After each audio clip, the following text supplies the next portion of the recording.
Hello,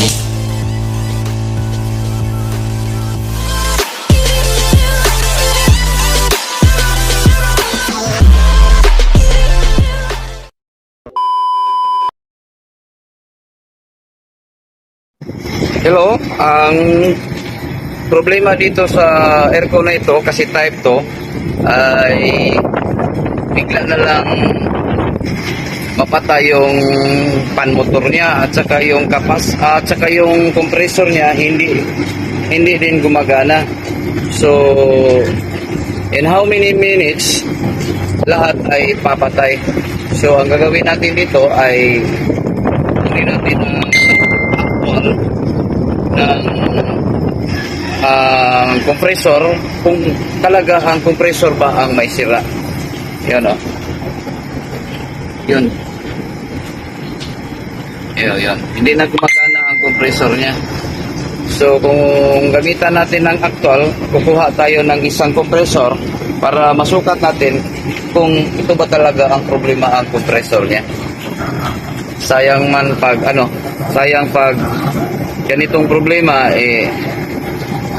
bibili na lang tayo ng motherboard o kaya board sa indoor hindi pa rin gagana yung compressor. So sa pamagitan nito mag-a-actual tayo para makita natin kung talaga ba ang compressor ang may problema. Yan. Kukunin muna natin ng resistant to. Itong lahat, itong sira siguro sa compressor, kukunin din natin ng resistant at saka ito, titingnan din natin. Hindi ko nga alam kung okay ba itong isa. Pero para sa akin, kailangan mag-actual tayo para malaman agad ang problema sa unit. Hindi na nagbakasakaling lang tayo, bibili tayo ng board, tapos hindi naman gagana, bibili na naman ng ibang pyesa. So, ito na lang siguro muna. Titingnan natin mamaya. Itong compressor na ito ang kukunin din natin ito ng resistance. Ito'y gagamitin natin para mapag-manual check tayo ng inverter na compressor. Doon natin malalaman kung may sira ba talaga itong compressor na ito. Saka na tayo magdadiagnose. Saka na tayo ito ba kayang board. Kung gumagana itong compressor na ito, ibig sabihin ito na talaga ang compressor ang may problema. Kaya kailangan nating palitan. So sa pamagitan ng manual testing, doon na natin malalaman. From U to B mayroong 1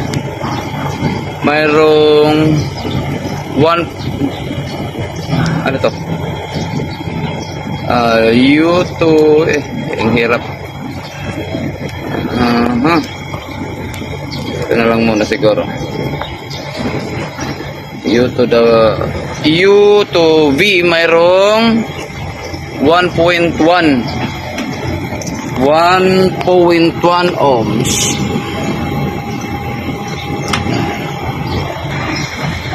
Ito na ang nakukuha kong resistant ng dalawa. Itong sa itaas, ito ang kanyang resistant, at itong sa ibaba naman, ito ang kanyang resistant. So malalaman natin ngayon sila pareho yung mga resistant ng dalawa. Hindi natin alam kung alin ang gumagana dyan. Kasi sa pamagitan ng tester, hindi natin malalaman, hindi natin masusukat yung takbo ng compressor kasi parehong-pareho ang value ng kanyang resistance. So sa pamagitan ng manual testing, doon natin malalaman ang compressor pala yung sira. Okay na, mag-manual testing na tayo. I-turn on natin yung breaker na to.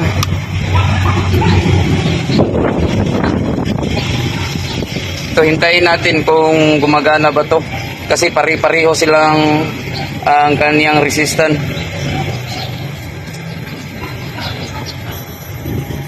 Di andar na og una nga atong pan. Unya karon ni sunod na sad og andar ang atong compressor na natay 2.3 point something na natay bomba nga compressor. Oh, na. Kita nyo? Ito. Gumagana na. So, ibig sabihin,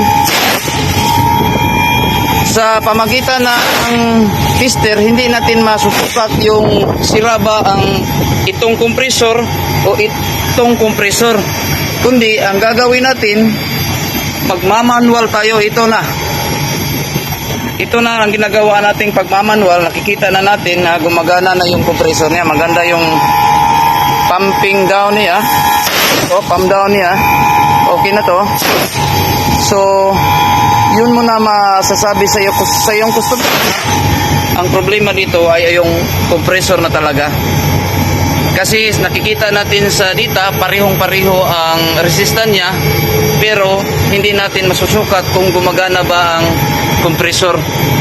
Kailangan mag-manual testing tayo sa inverter para doon natin makikita na good at saka bad yung compressor. So hanggang dito na lang tayo. Sana may natutunan kayong kunting kaalaman sa pag-testing ng isang compressor na bad or good.